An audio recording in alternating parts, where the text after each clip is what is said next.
नमस्कार जय जगन्नाथ स्वागत करछि सस्मिता ब्लॉग को। तो आज आछंती दी जण मेंबर चिन देखा हवा चलंतु हाय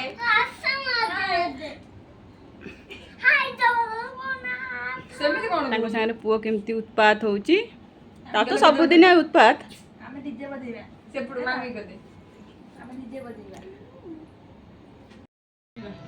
हां इच्छा नै मार्केट जिया गुटुटे खाइ के आसीबा आ कोल्ड ड्रिंक पी के आसीबा ना ए गरम रे किए जीव मामी जीव ना ना लस्सी पी पाइ के आसीबा चलो कोन बो ना इच्छा नै तमे ओडे रेसिपी दीदी कहि दियो कोन बने पकुड़ी बने भी खाइबो ना गरम रे पकुड़ी छी बिल्लु बिल्लु एटा पसंद नै आ कोन खाइबो को कोन खाइबो कोन खीर पड़े मन होची सेटा हमर पटे मन नै होली और खीर पोड़ बिटा करिया ताली सेई बडे करिया हां मु चावल तो भिजै के रखी छी ताले करिया खीर पोड़ सब अछि किनु सहयोग दरकार होते हां हमें सहयोग करी समते जब सहयोग करिवो तो है ना सहयोग कले मु करी निश्चय हमें सब बेले अछि तुम सब चलो जीवा चलो मु एठी 2 गिना चावल भिजे नै जाइथिली तो एबे 4-5 घंटा ताको हमें छाड़ी दबा भिजेवा पई 4-5 घंटा भिजी सरला परे मु एबे ताको भलो भाबरे वाश करनी जाउची जोटा कि वाश करी नि सरला परे मु ताको ग्राइंडर रे ग्राइंडिंग कर देबी किछि काजू आ अळेइचो ऐड करनउची ता सहित मु किछि पानी दे दोची एबे ग्राइंडिंग करी नबा ग्राइंडिंग कर सरला परे पिठो रेडी हेतला तो मु एठी खीर 2 पैकेट नेथिली माने 1 लीटर मु एठी गोटे कढ़ाई गैस ऊपर बसे देइची ता ऊपर मु घियो ऐड करने जीबी तो मु एठी मोटा कढ़ाई गोटे नेइची जंतीबार अछि घियो एबे गरम हे गलानी ताको हमें काजू तेजपत्र पके भाजी नबा आपण चाहिले आलमंड भी ऐड करि परिबे किशमिश भी ऐड करि परिबे मु एठी घियो रे गुजराती मध्ये गोटे ऐड करथिली बासना भलो हवा पई एबे मु भाजुची तो काजू रो कलर एक ब्राउन कलर हे गलानी तो मु 2 लीटर खीर पाखे रखीची एबे मु खीर ऐड करने जीबी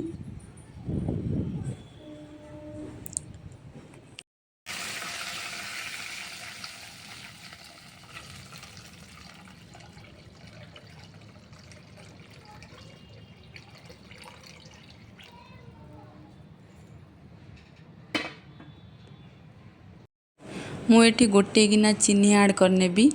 कहीं मोर 2 गिना चावल थिला तो मु सेति पई गोटे गिना ही चीनी नेबी अधिक नेले मिठा हे जीवो भलो लागिवनी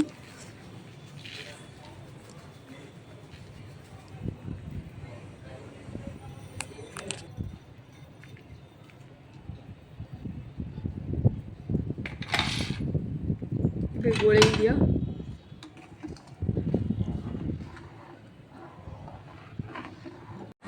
एबे खीर फुटी आसलानी तो मु एबे लूण ऐड करने जाउची स्वाद हिसाब रे आपण माने भी लूण ऐड करि परिबे एठी मु गुजराती मध्ये किछि ऐड करथिली बासना भलो हवा पई मु एबे गैस रो फ्लेम को स्लो करने जाउची पिठो को आमे खीर रे ऐड करी धीरे धीरे गोळे नै जिबा काहिना नले लागी जाई पारे तो मु एठी अल्प अल्प करी ऐड करूची जंतणीटा हमर भलो भाबर हवा दरकार नले पिठा भलो हबनी तो मु एबे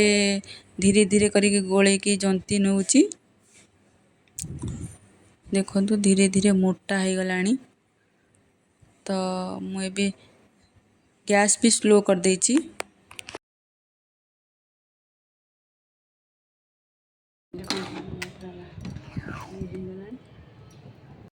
देखंतु जंतणी एबे मोर धीरे धीरे करी गोळे की जंती नउची देखंतु धीरे धीरे मोटा हे गलानी तो मु एबे गैस भी स्लो कर देची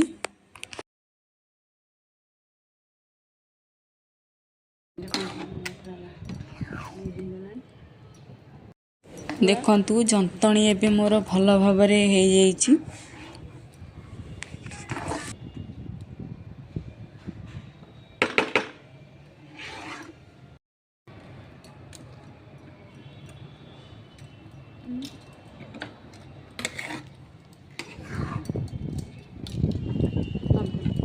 तापर गोटे नॉनस्टिक कढ़ई नहीं गली कढ़ई रे घी किसी ऐड करनेबी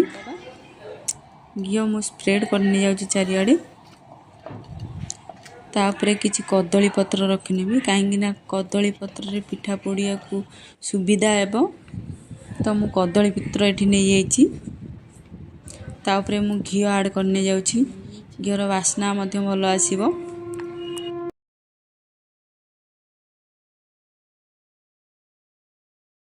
बे मु जंतनी को कदली पत्र ऊपर को नहीं जाऊँ जंतनी गरम थिबा अवस्था रे आमे पिठा को पोड़ीबा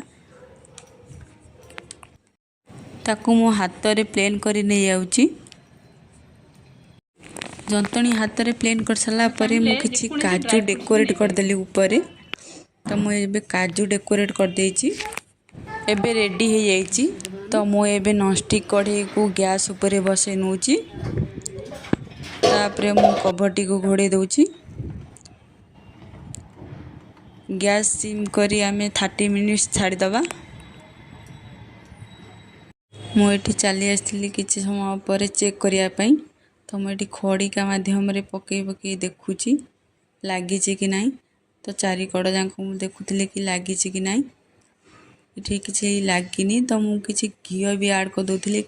जदि भी तले लगी कि कौन ताले मु घी ऐड करदेले छाड़ी जीवो।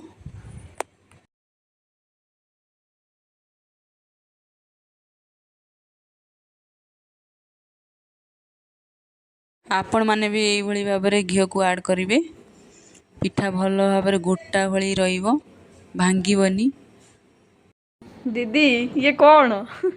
गोटे नुआ जिनस ओहो हौ मामी तो आगु दुरिया पी दउछि ये कौन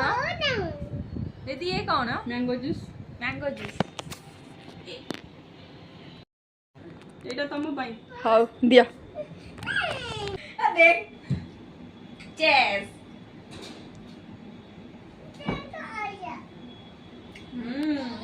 मस्त लागे यम्मी एबे क्षीर पोड़पिठा परफेक्ट भाव में हो जाइए तो मुझे गैस टाक बंद कर दूची पिठा अध घंटा ठंडा है पर मु उल्टे नहीं जाऊँ गरम अवस्था केबे भी ये करें कहीं भांगी जीवार संभावना थाए। एबे पोड़पिठा परफेक्ट भाव में बनी जाइए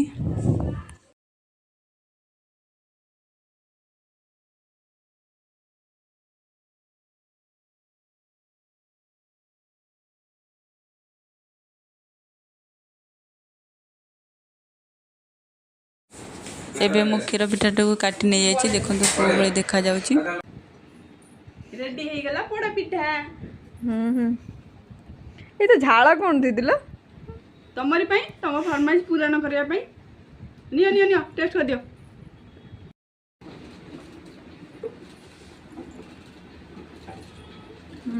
मस्त लागुची जदि क्षीर पिठाटीर रेसिपी भल लगी लाइक शेयर कमेंट निश्चिंत करेंगे आ जदि नुआ अच्छा सब्सक्राइब करदेवे रही जय जगन्नाथ।